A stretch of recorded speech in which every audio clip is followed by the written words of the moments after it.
unpacking the latest changes to the low to mid-rise housing reforms. So what we're going to run through is we're going to run through the summary of the key provisions and the land use changes, and also a quick take on where we actually see some opportunity in the market, along with some deals which we've got coming to market as well, which are affected by these changes. So we'll jump straight in and we'll go through the key changes across the different zones and the different lots. We'll start with dual locks because this affects not just the 171 suburbs and town centres that have been picked up in this. This actually applies statewide. So there's now a non-refusal provision so that dual occupancies are permitted on all lots of 450 square metres, so an R1, R2, R3, 450 square metres, 12 metre frontage, and a minimum lot size of 6 metres with 1 car space per dwelling. Now, that should unlock a lot of land, particularly as you head 10 kilometres and further out of Sydney. And it's a particular game changer in southwest Sydney and also on the upper North Shore, where you traditionally have larger blocks, but also larger subdivision requirements and minimum lot sizes for duplex. You know, in some suburbs, particularly as you head north towards Wahroonga, you've got minimum lot size requirements for duplex touching 1,000 metres. This is a substantial shift. So we should see a lot of opportunities come up, as we said, in southwest Sydney and on the northern side.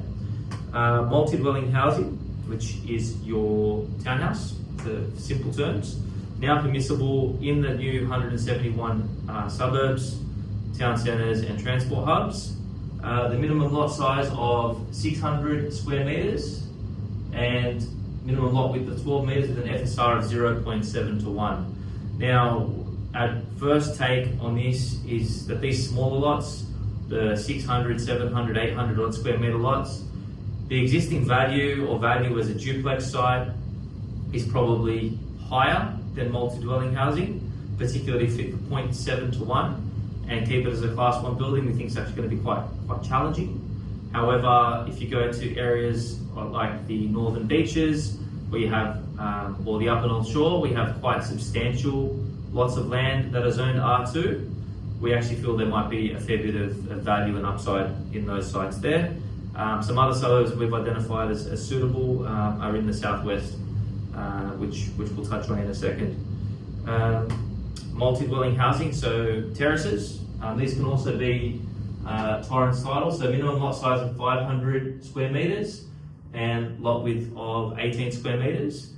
This could be good and a lot of upside in your inner city areas where you've traditionally had larger lots and local rules that don't permit subdivision or have rules around an existing street pattern, particularly around the inner west.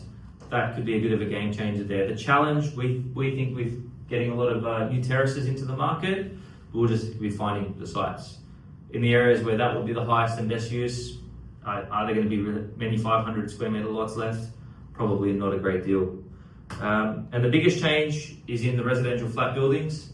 So this is permitted in your existing R1 and R2. Minimum lot size in the 171 suburbs of 500 square metres, max FSR of 0.8 to 1. Probably not a substantial change there. 0.8 to 1 for a residential flat building pretty much anywhere in Sydney is not going to be feasible. However, in the existing R3 and R4 zones, 0 to 400 metres from a train station or town centre, you've got a max FSR of 2.2 to 1 and 22 metres in a 6-storey height limit. 400 to 800 metres from the station, a max FSR of 1.5 to 1 and a 4-storey 17.5 metre height limit. First take and on first review, we think the 1.5 to 1 sites in your premium suburbs, there's a high probability that those sites can achieve the maximum FSR or go very close to it. Just getting the right opportunities might be a little bit challenging because the values between the existing property versus the development values are going to be quite close. But if you can find a site that is zoned, you should be able to fit the density within the 4 stories. As we head up to the 2.2 to 1, initial feedback is that there may be some design challenges to actually fit the 2.2 to 1 within that height limit within the DCP controls. Noting some of the DCP provisions have been switched off as part of this, particularly about the minimum lot size and minimum width. So that should hopefully bring on a little bit more supply. But we've already got buyers talking to us about having some clawback provisions or deals subject to a certain density being achieved. Key takeouts, hasn't been any mention of additional affordable housing levies, additional social infrastructure levies, additional local contributions as part of this, which means whatever the current local controls that apply in terms of contributions and affordable housing contributions will remain just with the higher density and higher controls. Moving on to where we actually feel there may be some value and opportunity.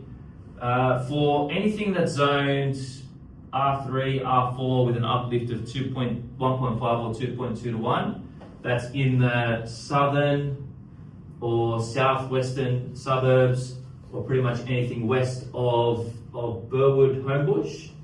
We just don't think any of the R3 or R4 sites are going to be feasible unless it's a substantial block of land. Pretty much everything in these suburbs, whatever the existing use, is probably higher and better than as a residential development site. In saying that, there may be some on the outskirts of Hurstville that could be worthwhile. Penshurst, there's a handful of streets. We've got some underdeveloped blocks with the right zoning that could be worthwhile. However, for the R3 and R4 sites, the suburbs where we feel there will be the most opportunity is in this southeastern belt. So you've got a lot of blocks on the eastern side of Randwick, and Kingsford and Kensington on the western side of the light rail, and around the Maroubra town centre for the R2 and R3 stock. So there is a big pop in value, we feel, from the existing improvements on the R3 and R4 sites in these suburbs here.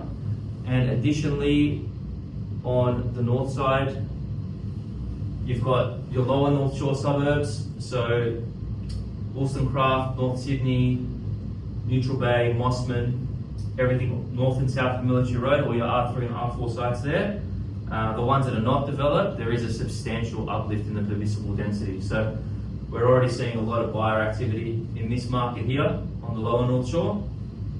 The other suburbs, which it seems to make a little bit more sense as well, is on the northern suburbs that are in the non-TOD sites. So Taramara, Pymble, Wahroonga, there we've seen a fair bit of activity. A lot of your R4 sites are on either side of the Pacific Highway. FSRs have jumped from 0.85 to 1 to 1 to 1.5 to 2.2 to 1. So a fair bit of opportunity and upside for landowners there, which should bring on a little bit more supply. As we head over to the beaches, we see the most opportunity in the northern beaches on the R2 sites to actually deliver townhouse stock. You've got a lot of R2 and land which has been picked up in these town centres. So Forestville and French's Forest is a bit of R3, but the majority of it is large R2 blocks that sit within these town centres. Big blocks with 0.7 to 1 FSR, suitable for townhouses, potentially to be delivered under Class 1.